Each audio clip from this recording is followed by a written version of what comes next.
ডুমডুমাৰ কাকজানত উত্তপ্ত পৰিস্থিতি। কাকজান গাঁও পঞ্চায়তৰ 159 নং বুথ সভাপতিৰ ঘৰ ঘেৰাও। অৰুণোদয় আঁচনিৰ পৰা বঞ্চিত মহিলাই কৰিলে ঘৰ ঘেৰাও। দুখীয়াক বঞ্চিত কৰি ধনীক অৰুণোদয় দিয়াৰ অভিযোগ। ডুমডুমাৰ কাকজানত অৰুণোদয় আঁচনিক লৈ উত্তপ্ত পৰিস্থিতি। ডুমডুমা সমষ্টিৰ অন্তৰ্গত কাকজান গাঁও পঞ্চায়তৰ বিজেপি দলৰ 159 নং বুথ সভাপতি বুলু প্ৰজাৰ ঘৰ ঘেৰাও কৰিলে অৰুণোদয় আঁচনিৰ একাংশ বঞ্চিত মহিলাই। দুখীয়াক বঞ্চিত কৰি ধনীক অৰুণোদয় আঁচনি দিয়াৰ অভিযোগ বঞ্চিত মহিলাৰ। বিগত 2 বছৰৰ পৰা অৰুণোদয় আঁচনি লাভ কৰি থকা প্ৰতিবন্ধী বিধৱা মহিলাৰো আঁচনিৰ পৰা নাম কাটি দিয়াৰ অভিযোগ।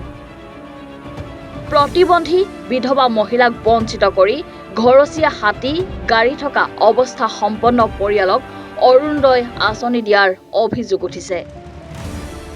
পিছত ঘটনাস্থলীত ফিলবাৰী আৰক্ষী উপস্থিত হৈ নিয়ন্ত্ৰণ কৰে পৰিৱেশ। বিধায়ক ৰূপেশ গোৱালাৰ ঘৰত গৈ প্ৰতিবন্ধী পৰিয়ালৰ লোকে আহ্বান জনোৱাৰ পিছতো চৰকাৰৰ প্ৰতিটো আঁচনিৰ পৰা বঞ্চিত হৈ অহাৰ অভিযোগ। 50 টকা পৰা পাই আহিছে এওঁলোকে, কিন্তু এওঁলোকে কি কাৰণে কাটিলে, কি দেখি কাটিলে সেইটো লাগিব বুথ কমিটি, সেইটো কিন্তু আমাক লাগে, উত্তৰ লাগে তাৰ। ডুমডুমাৰ পৰা ৰঞ্জিত চেত্ৰীৰ ৰিপৰ্ট, এনি ভাৰত 24।